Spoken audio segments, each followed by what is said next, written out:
क्या नाम है? शेरदिल। शेरदिल। शेरदिल, आप क्या कर रही हो अभी काम? अभी ये पढ़ रहा हूँ। पढ़ रही हो, ठीक है। तो शेरदिल, आप अभी कहाँ से आए हो वापस? अभी मैं मांग के आया हूँ, वापस आया आपके पास। अच्छा, ठीक है। तो गर्मी ज़्यादा है? जी। मांगना आसान काम है, मुश्किल है? बहुत मुश्किल है। तो आपको अच्छा लगता है? नहीं।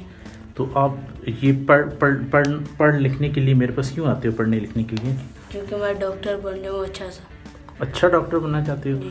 तो इसके लिए तो बहुत सारे पैसे चाहिए होते हैं और फिर बहुत सारी वक्त चाहिए, उसमें स्कूल जाना पड़ता है। तो आप ये फिर कैसे कर सकोगे, क्योंकि आप अपने जॉब पे जो जाते हो?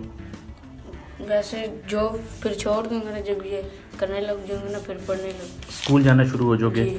तो स्कूल जाओगे तो फिर इंशाल्लाह पढ़ लिख के बड़े डॉक्टर बन जाओगे, जी। ऐसा ही है। तो डॉक्टर बनकर फिर कौन किसकी खिदमत करोगे? अपने माँ बाप की। अपने माँ बाप। क्या नाम है?